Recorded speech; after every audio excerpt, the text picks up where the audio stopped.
but they just don't know. What I told you, Cutter. People seen it, but they just don't know.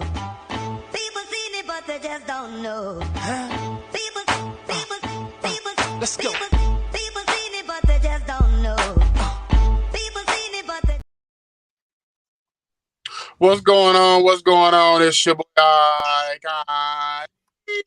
And we're here on 9 Sports Podcast Show once again. I also want to thank God for this opportunity to be on here and, to be able to have this great platform to do what we do. Next, I want to my right-hand man, you know what I'm saying, Mr. Dallas Cowboys all day himself, you know what I'm saying? Mr. Voiceover, baby mama's favorite host, Barry White Jr. Great. What's going on, fam? What's happening, man? Glad to be in the land of the living. Happy Sunday to everybody. We just witnessed the NFL draft this weekend. I'm interested to see how you guys grade your team. Yes, sir. Yes, sir. So today we got one of the co-founders of CE Sports, a good friend of ours, somebody who got me started, when I came back to podcasting and gave me an opportunity to affiliate with the network, Mr. Chris Laheef. How you pronounce your name? Laheef. Laheef. He just butchered it too. I'll butcher the hell out of it. Listen, it's not the first and it won't be the last. So anyway, no.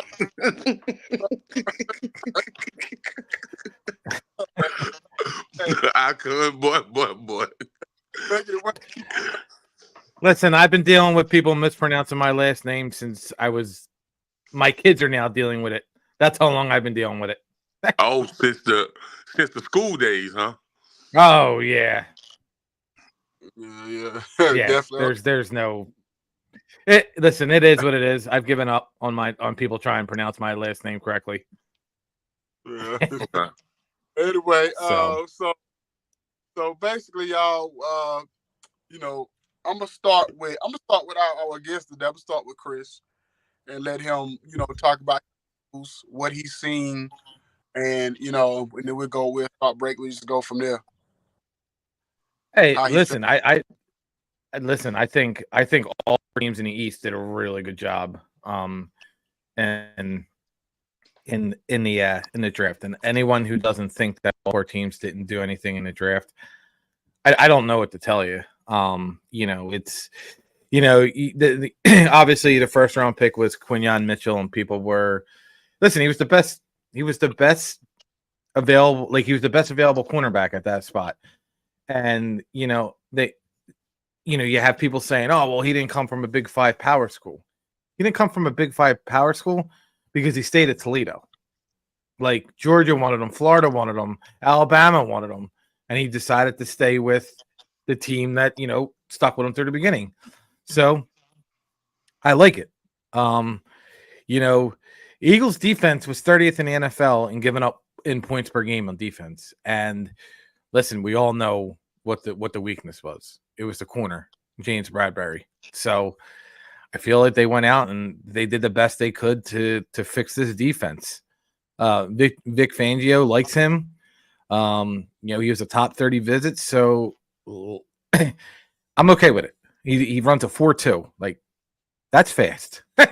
And these wide receivers are strong and fast, and he's now up there with them. So, I like that. Obviously, the second pick of the draft they had was Cooper DeJean, or his new nickname, Cooper DeJean. Welcome to Philadelphia, where we just take John and add it to everything.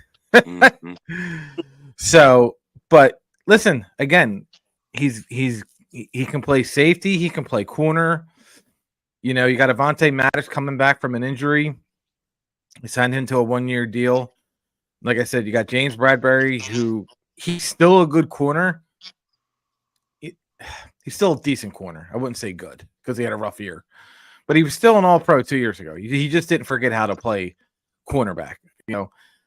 That defense was so up in the air at times with who was calling the plays, who was the bad play calling.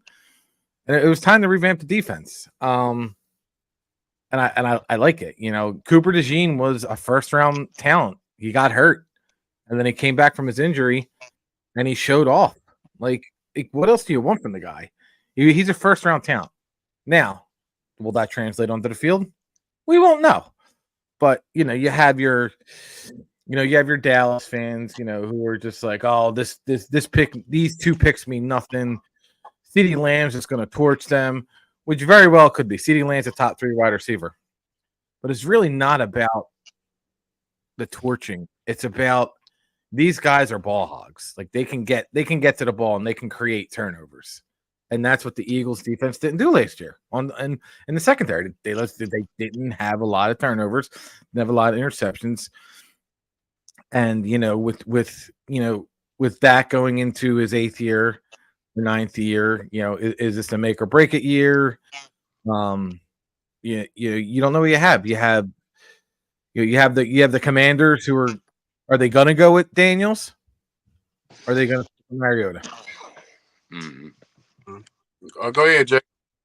Well, I mean, I thought that the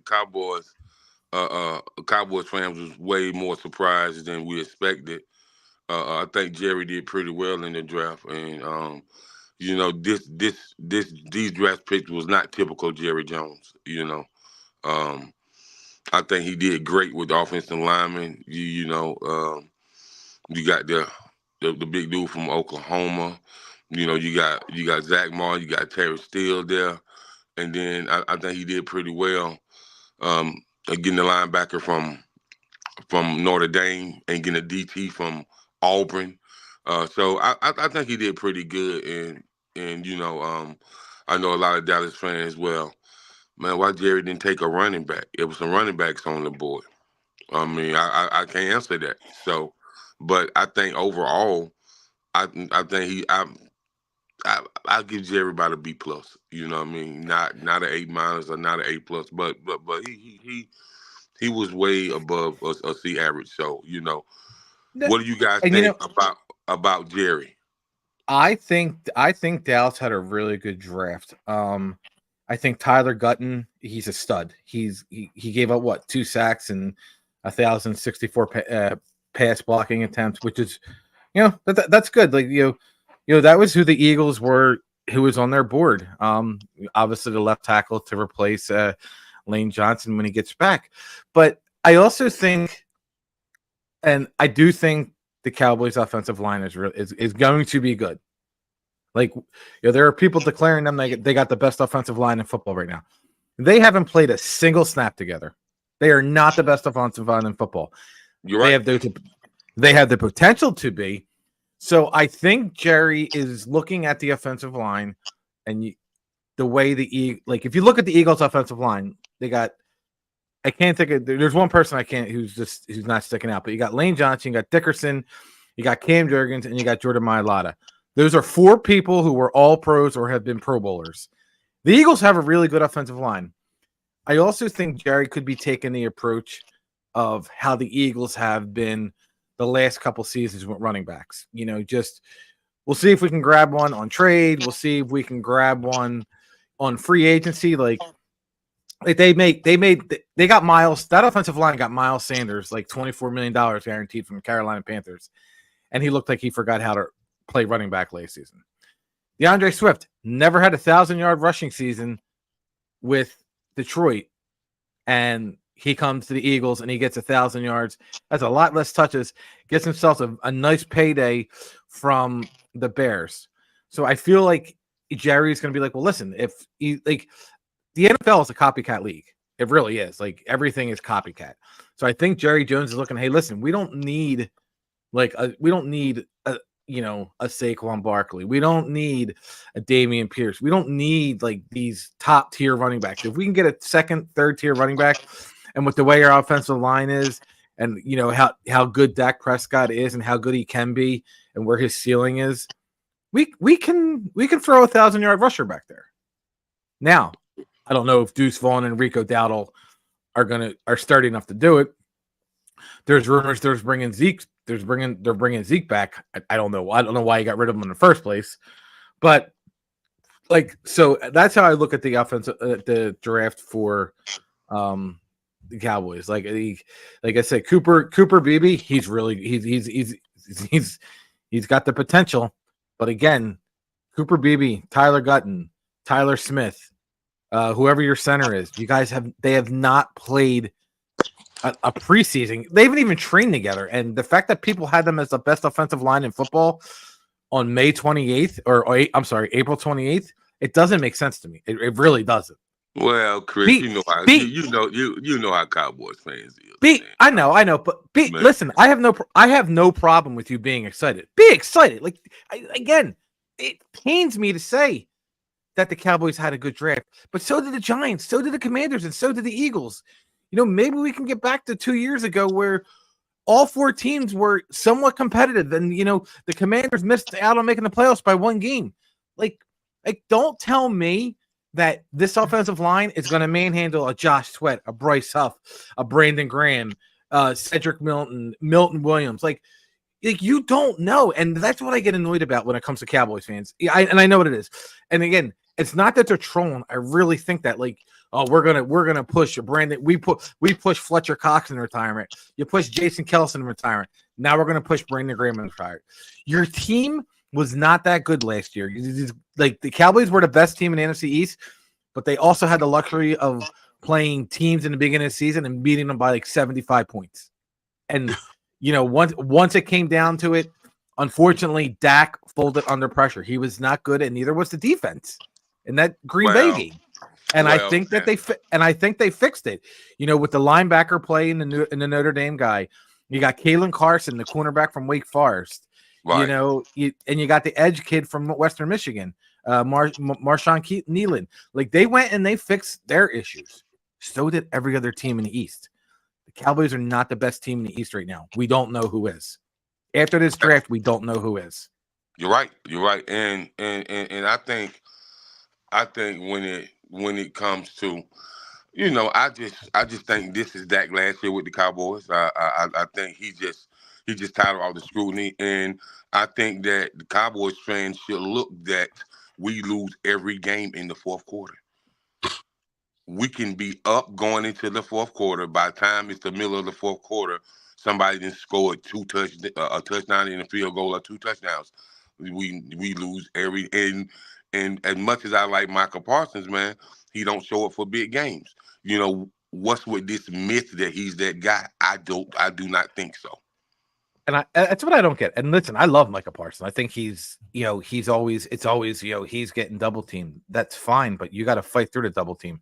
Aaron Donald got double, triple teamed, and is probably one of the, if not the best defensive tackle in the history of football.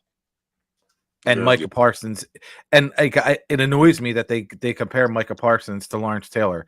And listen, Micah Parsons is a really good football player. He's really good. I don't think he's up there with Taylor yet. And again, that's my opinion. Well, I'm not taking.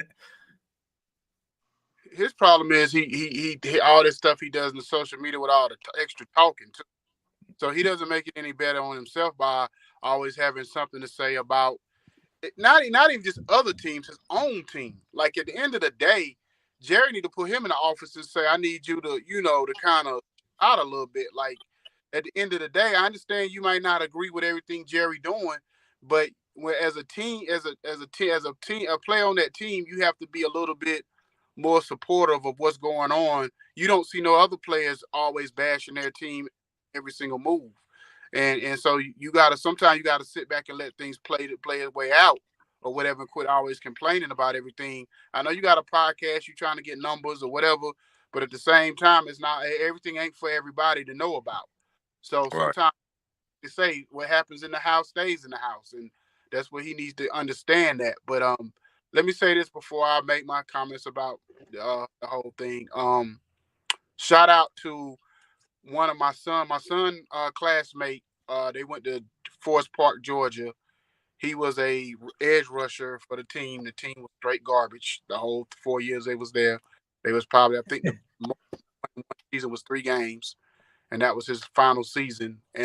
But he jumped off the page every time you watch this kid. I remember he was number 7 on the field, and every time you watch this kid, he was bigger than everybody, faster. He would he would cause havoc. You know what I'm saying? Like a Michael Parsons on the backfield in high school. and he ended up he went to Alabama. So that lets you know how good he was. He was a 4-star player, went to Alabama, played I think all 4 years, played all 4 years at Alabama, didn't ever transfer, and he was playing behind, and I think he didn't really start until I think this last year. His name was Justin Oberguy or something like that. If I'm probably butchering his name too. But he ended up getting drafted by the Chargers in the 4th or 5th round yesterday. So shout out to him, and I wish him all the best and healthy, and to be healthy and to be able to make an impact, or whatever. And him and my son was pretty good, was good friends or whatever. And he said that's good stuff. Yeah. So real quick, I want to ask a question. I want to ask a question to Jacob.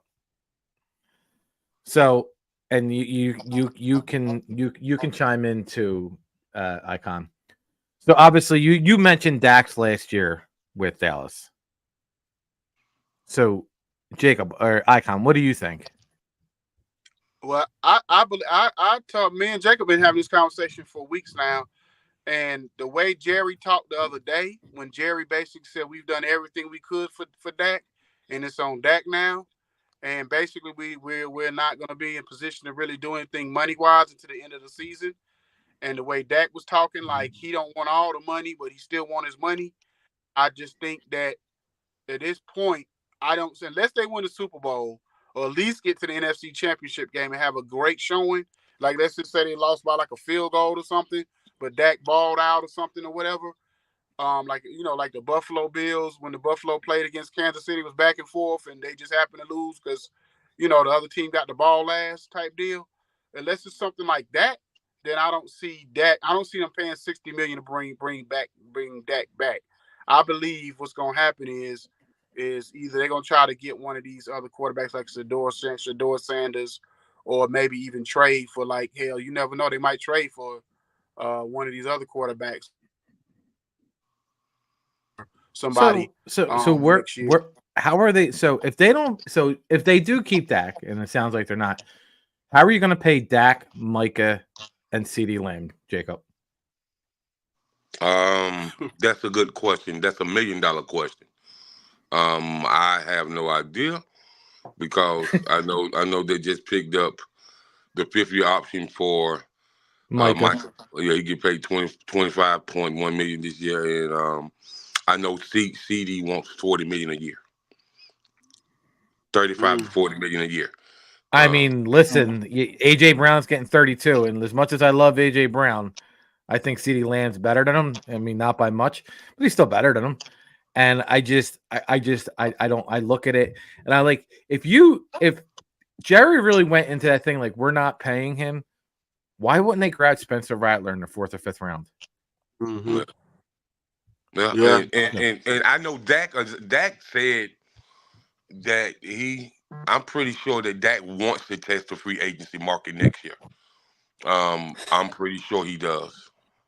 You know what I mean? A lot of people think he should. You know what I mean?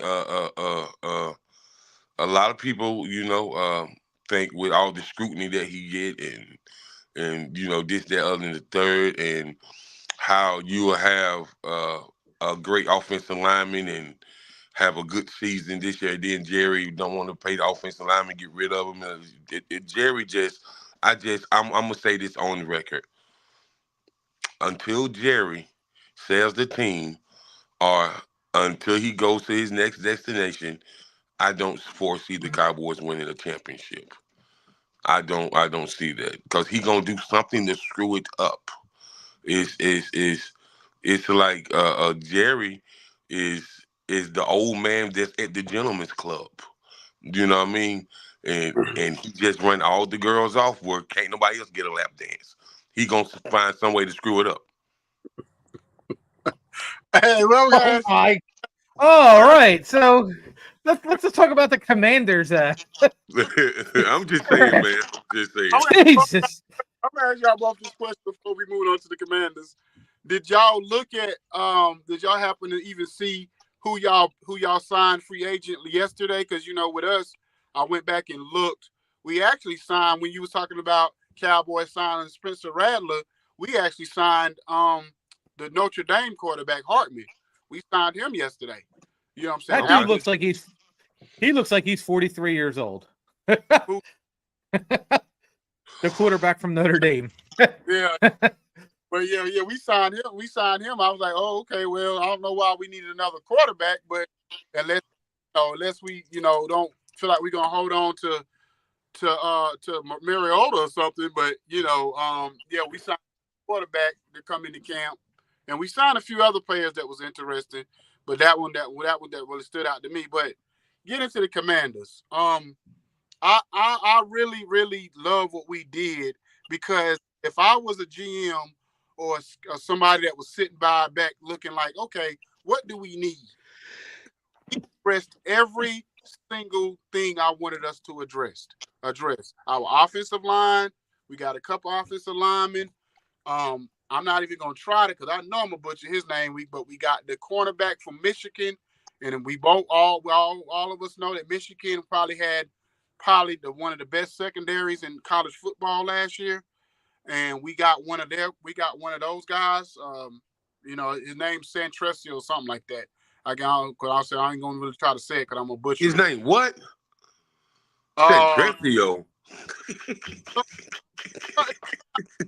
I don't know. I butchered that. But I know he was, put it like this. I know he was one of the top cornerbacks in college football because last year Michigan was considered to having probably the top corners in college football as a tandem. You know what I'm saying? Actually, the best defense in football, they said, Exactly. So they was shutting everybody down, and they was giving Washington fit in that championship game. So it wasn't just Michael Penix having a bad game. The wide receivers couldn't get open either. Right. So we got him. And it's funny because after you night, Chris, Eric, we was talking about the tight ends, and he was saying y'all probably gonna end up with Ben Sinnett. And I said, I've heard about him or whatever, and talking about him. And then it was sure enough that's who we ended up getting. Kind of like a Juszczyk type of tight end. We could play fullback, tight end, come out the backfield, block, catch passes. I think he was the Big Ten tight end of the year. So basically, we needed a tight end after Logan Thomas was disappointing over his 3 years, getting hurt all the time. Jesse Bates really gave us nothing. I know we got Ertz that came in. That's going to be giving us a veteran presence. So I think we got a good mix of youth and older players this with Bobby Wagner and other players that we've signed, whatever, bringing in Eckler and in the backfield to go with Brian Robinson. So I think we got the weapons. That's the thing. So really it boils down to the coaching staff coaching everybody up and getting us where we need to be as far as competing. But I think we. But Bobby Wagner played for anybody, man. He Bobby Wagner played for the Publix Gators. You know what I mean? The grocery store team. You know what I mean? he bounced around so much, bro. I was like, they got Bobby. I was like, man, what Bobby going next? Man, ain't no telling what Bobby going, bro. Hey, he just want to play, but this remind me when years ago, and I hope we get the same results when we got London Fletcher, just kind of along with the two. Mm-hmm. With London 3 good years, 3 or 4 years, and kind of running the middle of that defense. And I think that's the biggest thing that we needed somebody that could be the quarterback on that defense, because it was too many times last year we looked lost. You know what I'm saying? So we need somebody like a Bobby Wagner to can make sure everybody.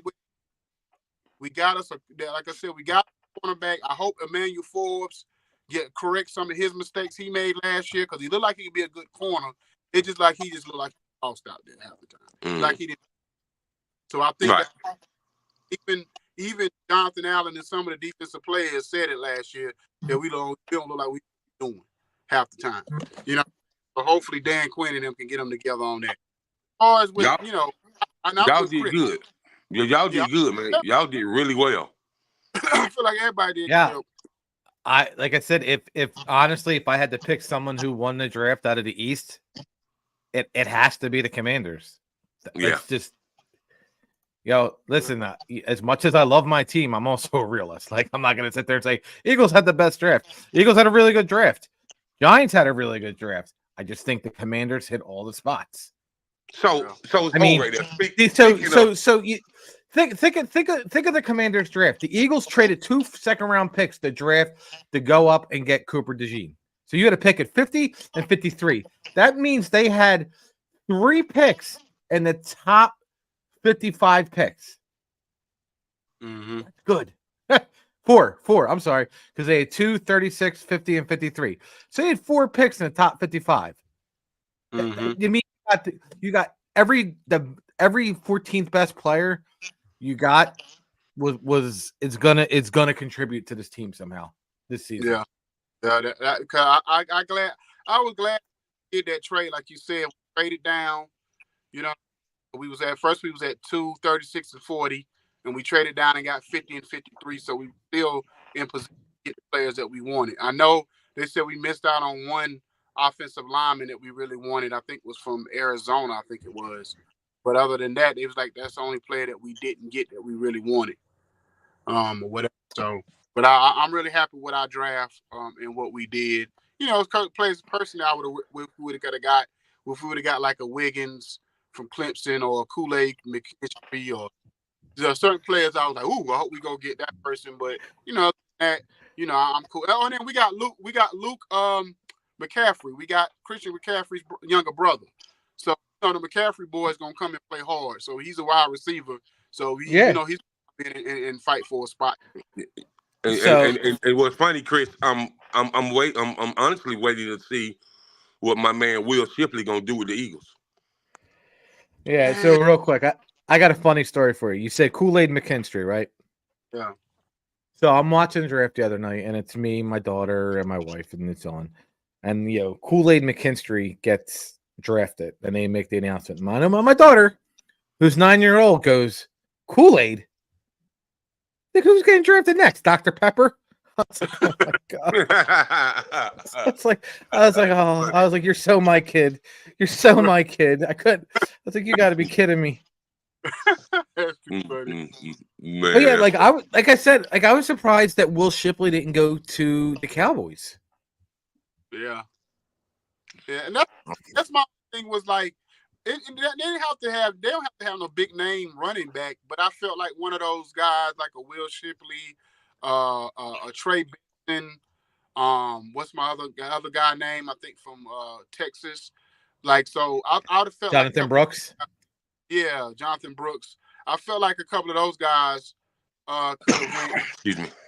Especially as being like bell cow running backs, because Cowboys just really they don't need somebody to come in and give them 30 carries, but they need somebody that could give them that 1 yard, 2 yards they need on third down. You know what I'm saying? That's what they were missing with Zeke last year. Well, I'm gonna say this. They did draft the center from Kansas State, and him and Deuce played together for a little while, and Deuce was pretty happy about that. And so, from what I understand about Deuce, man, I really don't think Jerry even gave him enough touches last year, man. He barely hit the field, and so I think that now that Pollard is gone, we can get some production out of Deuce. You know what I mean? What you guys think about that? No, you could be right. Listen, it can't hurt. Like at this point, it can't hurt. It's always nice to have former teammates within a year of each other play together. It really is. There's that comfortableness. Like I said, like a lot of people wanted the Eagles to go SEC again this year. Get a power. No, they didn't need to.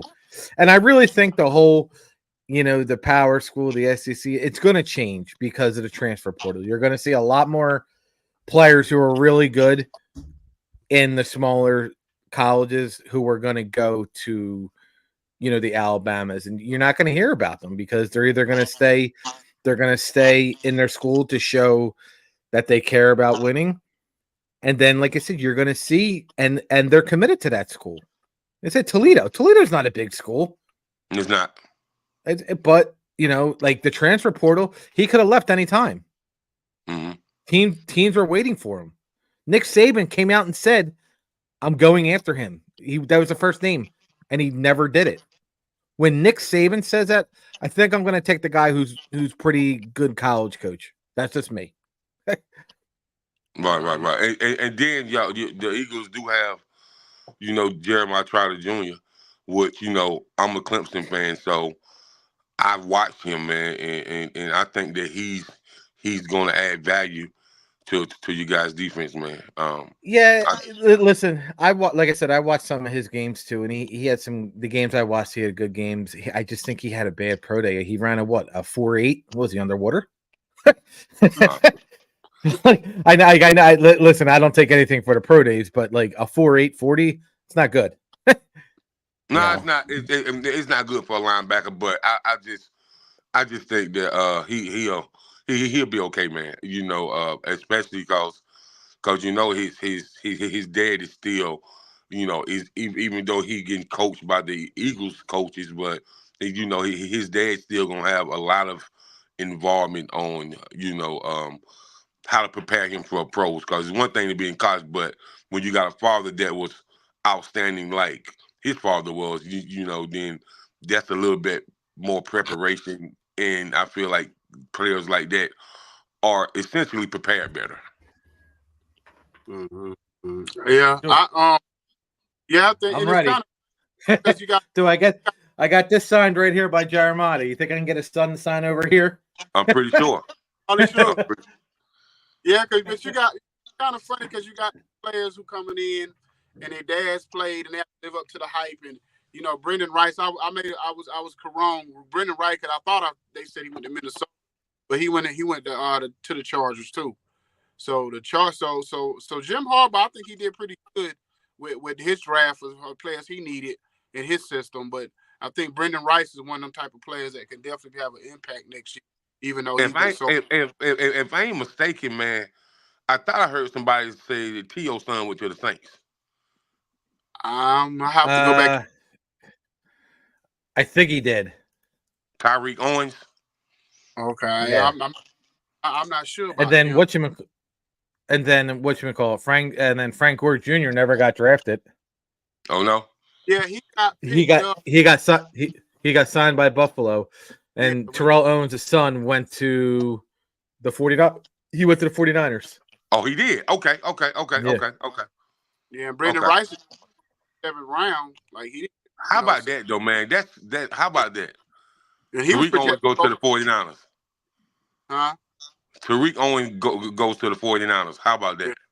That's crazy. Man, listen, it is crazy. So listen, we're that old that the players that I grew up watching are now signing, with their kids, which is crazy. Yeah. That is crazy. So, who do y'all think besides our teams? Who do y'all think had the best draft? I think Detroit did pretty well. Okay. Detroit. I think the most surprising team in the draft had to be everybody's expecting Atlanta to take an edge rusher, and they took Penix. So I just want to know what the GM was thinking, or like, was the GM not impressed with Kirk Cousins, or do he feel like Kirk ain't gonna be able to be the same as he come back from the injury, or what Cousins, you guys think? Kirk Cousins isn't playing the first 8 games this year. Could be less, could be more. But like the best thing about the Michael Penix draft was someone tweeted out, if 28-3 was a draft pick. It's like, oh my God. Like, we're ruining this kid before he's even in the NFL, and he's not a bad player. I can't fault players who get drafted where they're not supposed to be. I thought Penix might have went to the Cowboys at 24. I really did. But see, he went from being expected to go late in the first, and like the bottom, like the 20th, 24th, 25th to going number 8. So I was like, whoa, you know what I mean? And then when Atlanta chose him, and somebody said, if he go in there and Kurt is not ready and he get off we might can see a Brady situation. You know, cause they had just gave Drew Bledsoe a bag, and then he got hurt, and Brady took over. Yeah, I mean that could possibly happen because see, you gotta look at it for a couple of them. Well, one, all this week is I've listened to like I watch all the sports shows every morning. I watch First Take, I watch Colin Cowherd, I watch all of them, and basically over the last couple. So you don't watch Undisputed? Not really, because they may talk about it. Not even talk about it. Talk about the draft. Talk about the Lakers and the Cowboys, and the Brady was still playing. And we talk about him. That's about it. But anyway, so Michael Penix has been going up in the draft probably the last couple of weeks as far as his stock, and even Colin Cowherd had him on there for an interview. So I think his stock been steadily rising. And so it didn't surprise me he was going to go in and fight, because they even said he might even gone up for a few spots because the Raiders and Denver both needed a quarterback.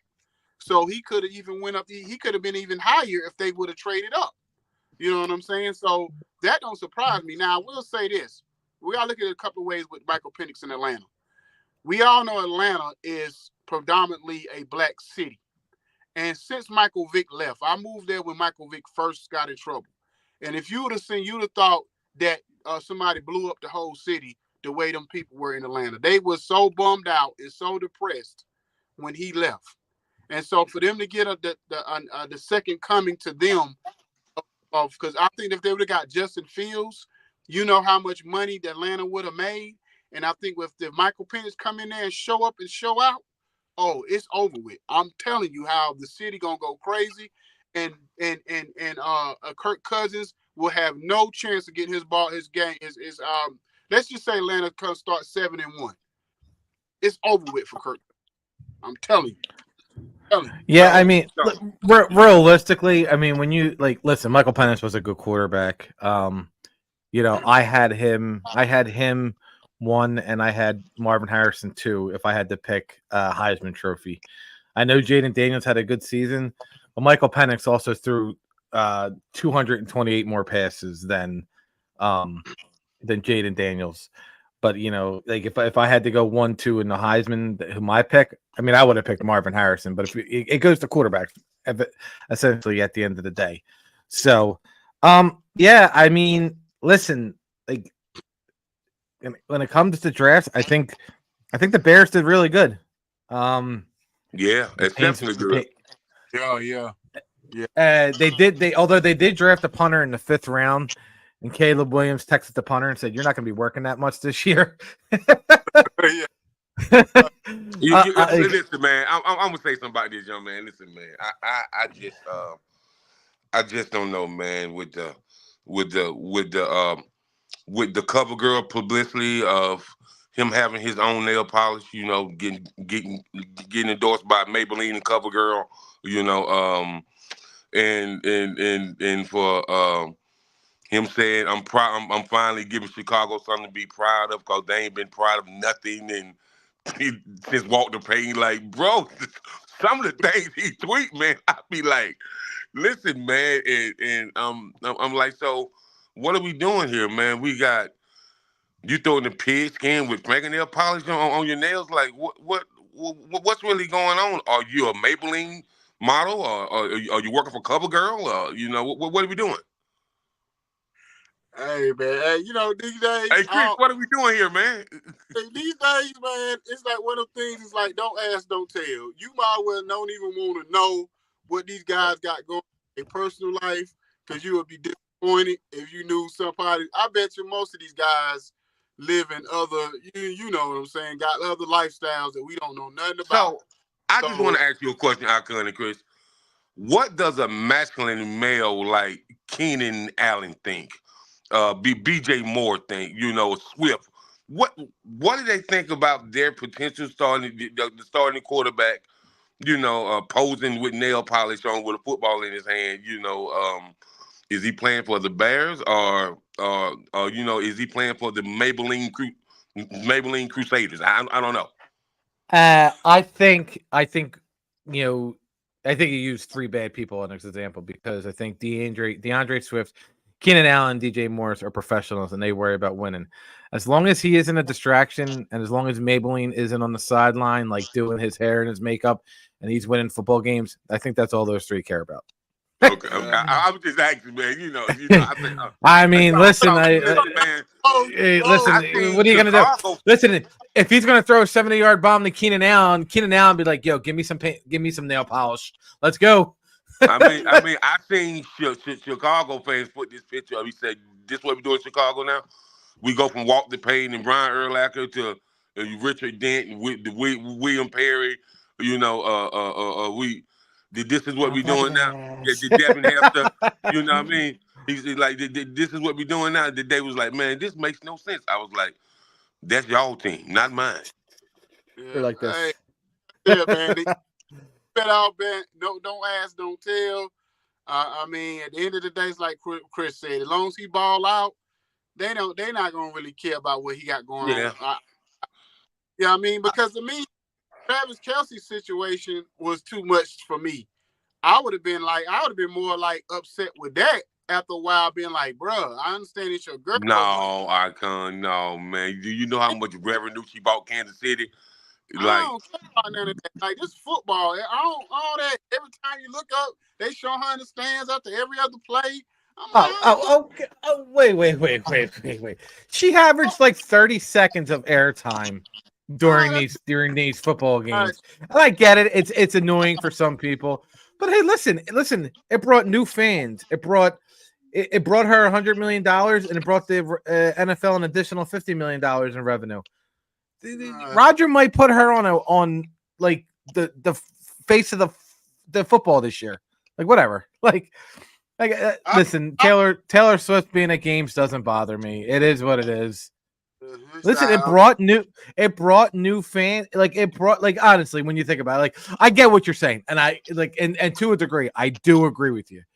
But it also brought new fans. It brought the daughters who liked Taylor Swift and didn't know how to connect with their dad or their uncle or their grandfather. And their grandfathers are grumpy old men and be like, oh, whatever, it's Taylor Swift. You want to sit down and watch? You want to watch? The new Chelsea and her breakup, and he for whatever reason, how many of them fans gonna stay out of them new fans? No, doesn't matter. They got $50 million in 2023. I'm just saying, doesn't matter. They got $50 million in 2023. That's how the NFL is looking at it. I'm just it doesn't make sense. They're like, oh well, $50 million. I just want to ask you guys this right here, and this might sound a little biased, man, but when did women know so much about football? As I look on TikTok, I see these females doing this live. Like, what did you play, halfback, or you play wide receiver, or was you the special teams coach? And like, when I was growing up, the only reason my mom went to football games is because we played. And when it come on now, she go back in the room and read a book or something. You know what I mean? So I'm just trying to understand when, like, it's friends of mine that I went to high school with. It's like, you would think they commentators or sports analysts. Like, when did y'all start watching football like that? I'll tell you what, I did a podcast 2 years ago on Super Bowl Sunday with a New York girl. And she's on now. She's got her own podcast and she does everything else. She is on Blonde. She's the Blonde Blitz. Her name's Nikki Geist. She's a New York Knicks fan. She's everything New York. And I'll tell you what, like she knows her shit. Like, if you follow her on Twitter, it's under Blonde Blitz or Nikki Geist. She knows her shit. I mean, we break stones because she's a Giants fan and everything else. But I'm not saying they don't know their stuff, Chris. I'm just saying when couple of years. Okay.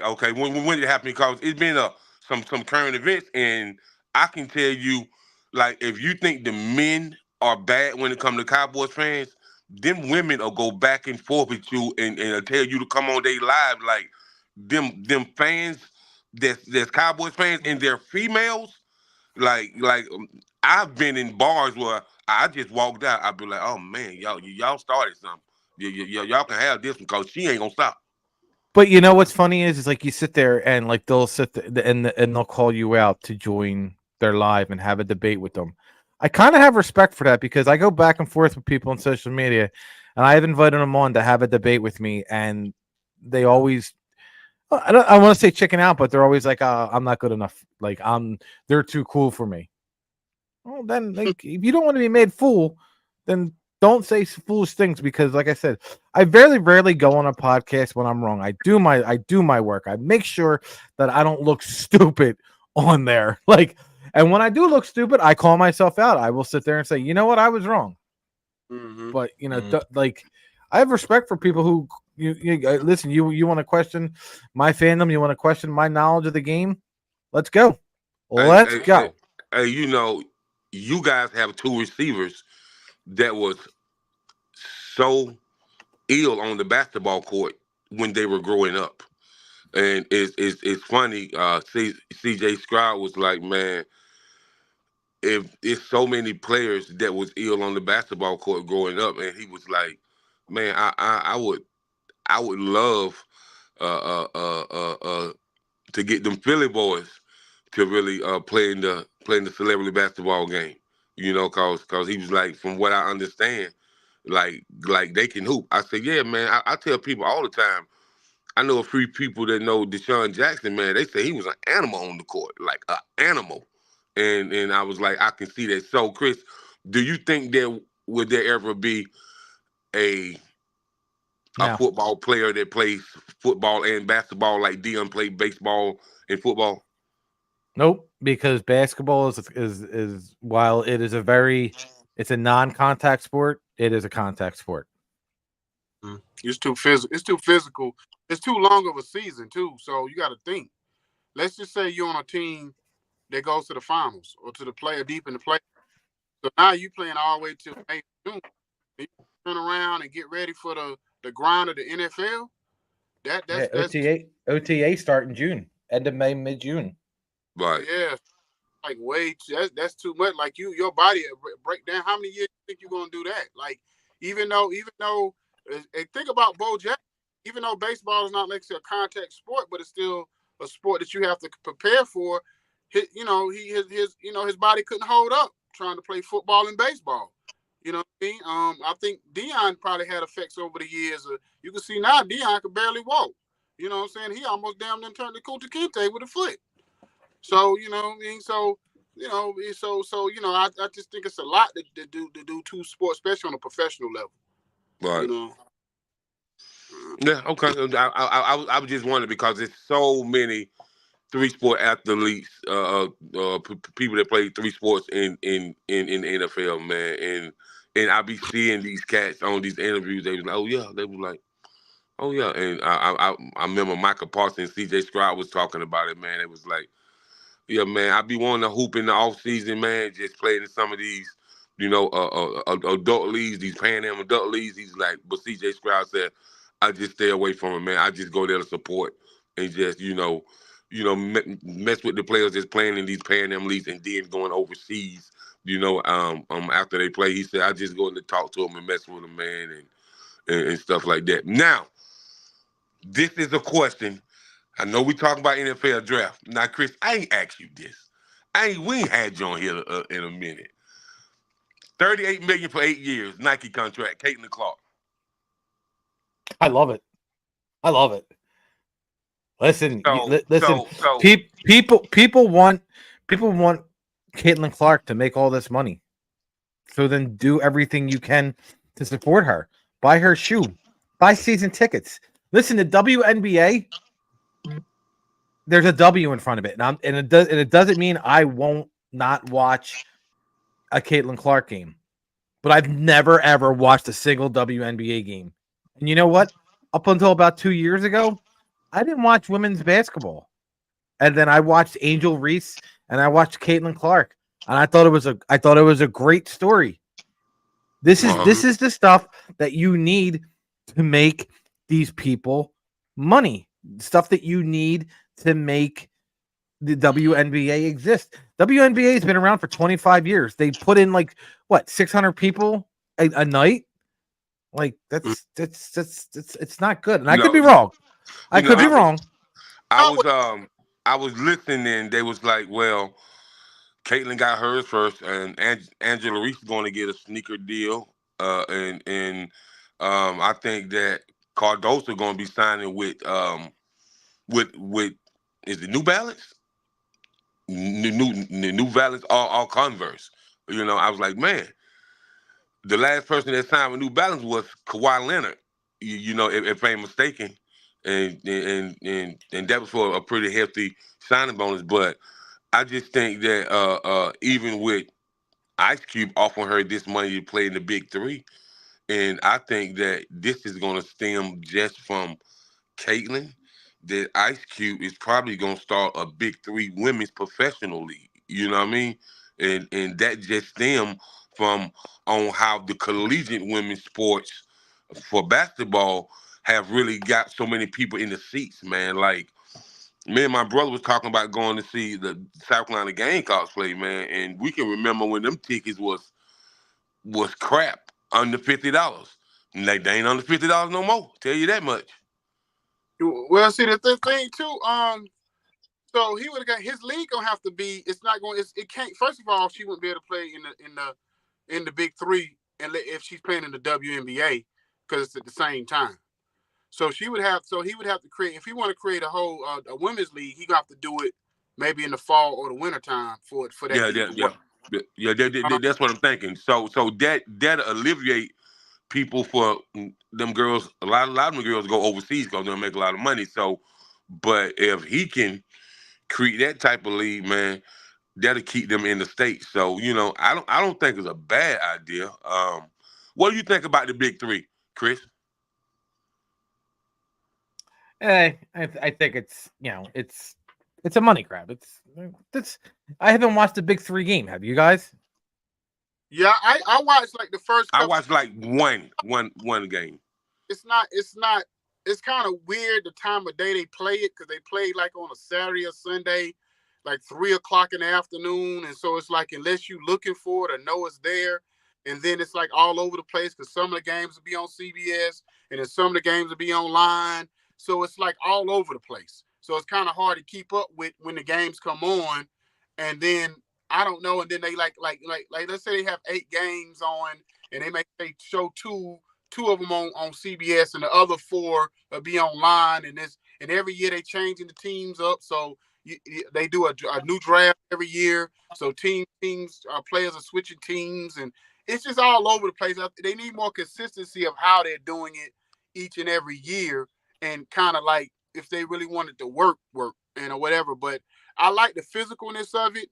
When you see some of your older players like a Michael Bibby when he was out there before he got hurt. AI, yeah, you could tell AI was completely done with basketball because one, he was too chunky. he couldn't. You talking about a crossover? He couldn't even cross. Damn near cross over. So he was done. But other than that, I liked it for the most part. But I will say this: Angela Reese and Caitlin Clark are this era's Magic and Bird. So they bring all this to their sport, because you got to think, when the NBA for years, nobody really watched the NBA. They were take the sport, and then they was almost about to go bankrupt because of the drug stuff that was going on. Everybody on cocaine, until Magic and Bird brought light and brought new fans. So Angela Reese and Caitlin Clark, even though it's taken 30 years, they've actually brought fans to eyeballs to that league. And if anything, they're going to get credit for bringing eyeballs to the WNBA, especially if the WNBA explodes, you know what I'm saying, and becomes that next conglomerate to be able to make a lot of money and bring in fans. So I've never seen 2 women that have more endorsements than Caitlin Clark and Angela Reese. And I've never seen it, man. I'm like, man, listen, that's crazy. Like, the type of endorsements that they have is bananas, man. And I'm not just talking about their NIL deals. I'm talking about like endorsements with like major companies. Just think about it. Should Bill Russell, Wilt Chamberlain, should Kareem Abdul-Jabbar, should a lot of them, Oscar Robertson, should they've had big deals, endorsement deals before Magic and Bird, but people wasn't watching. that's not their fault. It is what it is. Right. So I'm mad about Maya Moore and this person, Adana Taurasi, and this person, they didn't get all these accolades and blah, blah, blah. It's not their fault that nobody was watching. It's more the WNBA didn't set it up right. So I'm going to say this before we get out of here. Colin Cowherd made a good point. He said when you have a commodity like a LeBron James and a Steph Curry, and let's say behind him you got a Luka or Ja Morant or somebody you're trying to promote for the next generation, what you do is you put a Laker game or a Golden State game on. And then right after that, you have a double header. Then you put a Ja Morant or a Luka or whoever behind or Shea, one of these markets where people don't really watch. And then say if you can keep 50% of the fan base to lock into that second game, then you're winning. That's how you promote the next generation. And the WNBA doesn't do a good job of promoting their players. If you have whoever the greatest player in the game is that you know that's going to draw fans, have a doubleheader and put the next great player behind that. That's how you kind of promote that. Yeah, listen, the WNBA marketing failed the WNBA. I didn't fail it. You guys didn't fail it. The WNBA failed it. And listen, like I said, they had the most viewers for the NCAA Women's Championship in how many years? And it was a good game. Yeah. Shout out to Dawn Staley. Philly. Right. So Jay, go ahead and do our drop. We'll get up out of here. Thank you for tuning in with the 901 Sports Podcast Show, powered by the Village Global Network and Zeno FM Radio with online monitoring with online radio box. Thank you for tuning in. We love your ongoing support. And I appreciate you, Chris. I'm gonna start calling you CL Smooth, so that way I don't have to mess your last name up. Your new name is CL Smooth to me. But anyway, hey, whatever works. Well, appreciate you coming on, giving us your time, and of course, always, anytime you want us on your platform, we there for y'all. And absolutely. Or whatever. Everybody have a blessed and wonderful weekend. See y'all next week. Peace. People seen it, but they just don't know. What I told you, Cutter. People seen it, but they just don't know. People seen it, but they just don't know. Huh? People. Let's go. People,